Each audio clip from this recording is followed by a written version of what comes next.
갈라디아서 2장. 그로부터 14년 후 나는 바나바와 함께 디도를 데리고 다시 예루살렘으로 올라갔습니다.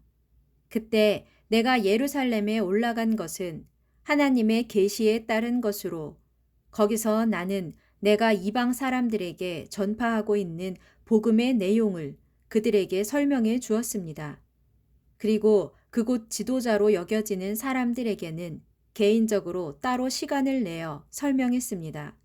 그렇게 한 까닭은 내가 지금 복음의 다름질을 하고 있는 것이나 그동안 애써 복음의 다름질을 한 것이 조금도 헛되지 않게 하기 위함이었습니다.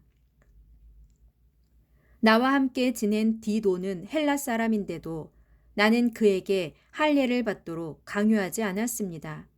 내가 그렇게 한 이유는 교회 안으로 몰래 들어온 거짓 형제들 때문이었습니다.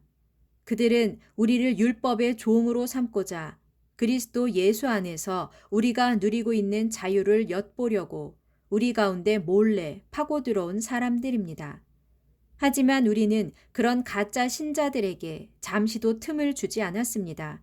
그것은 복음의 진리가 여러분을 떠나는 일이 있어서는 안 되기 때문입니다.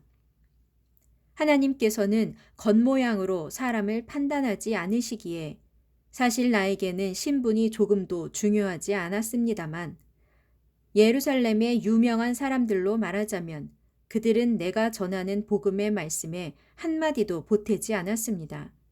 도리어 그들은 베드로가 할례 받은 유대인들에게 복음을 전할 임무를 맡았듯이 나에게는 할례 받지 않은 이방인들에게 복음을 전할 임무가 주어졌다는 것을 알게 되었습니다. 또한 그들은 할례 받은 유대인들에게 복음을 전하도록 베드로에게 사도의 직분을 맡기신 하나님께서 나에게는 할례 받지 않은 이방인들에게 복음을 전하도록 사도의 직분을 맡기신 사실을 분명히 깨닫게 되었습니다. 그래서 교회의 기둥 같은 존재로 인정받고 있는 야고보와 베드로와 요한은 하나님께서 내게 주신 은혜를 인정하면서 나에게 오른손을 내밀어 교제의 악수를 청했습니다.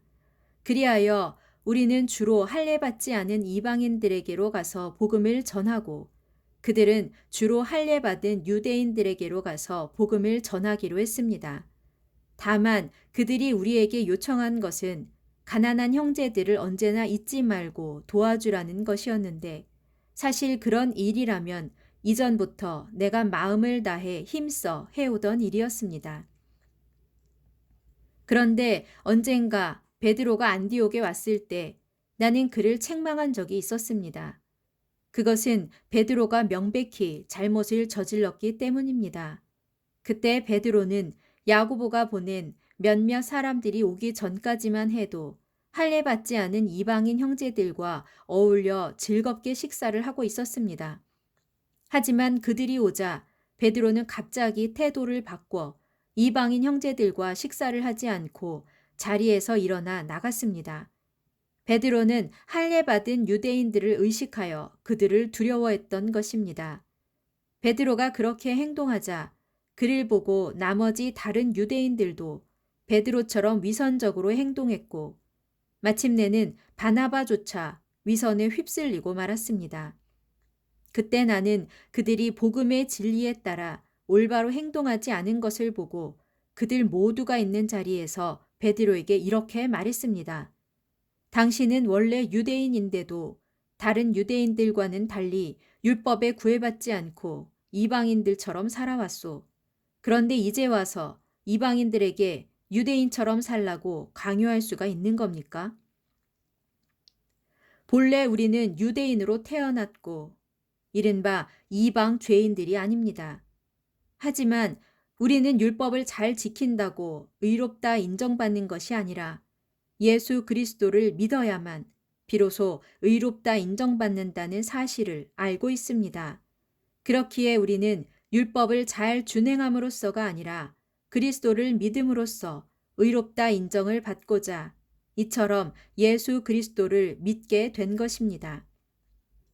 율법을 지키는 행위로서는 어느 누구도 의롭다 인정받을 수가 없기 때문입니다. 그러나 우리가 그리스도 안에서 의롭다 인정받으려고 하다가 결국 우리가 죄인으로 드러난다면 정녕 그리스도는 우리로 하여금 죄를 짓게 하시는 분이란 말입니까? 절대로 그렇지 않습니다. 만일 내가 헐어버린 율법을 다시 세운다면 나는 나 스스로를 율법 파괴자로 입증하는 셈입니다. 율법에 관한 한 나는 율법으로 말미암아 죽은 사람입니다. 그렇게 된 것은 내가 하나님께 대해서는 살기 위함입니다. 나는 그리스도와 함께 십자가에 못 박혔습니다. 그러므로 이제는 더 이상 내가 사는 것이 아니라 내 안에 계시는 그리스도께서 사시는 것입니다. 내가 지금 육신을 갖고 살고 있는 것은 오직 나를 사랑하셔서 나를 위해 자기 몸을 내어주신 하나님의 아들 그리스도를 믿는 믿음으로 살고 있는 것입니다. 나는 하나님의 은혜를 헛되게 하지 않습니다. 만일 우리가 의롭다 인정받는 것이 율법으로 말미암는 것이라면 정녕 그리스도의 십자가 죽음은 헛된 일이 되고 말았을 것입니다.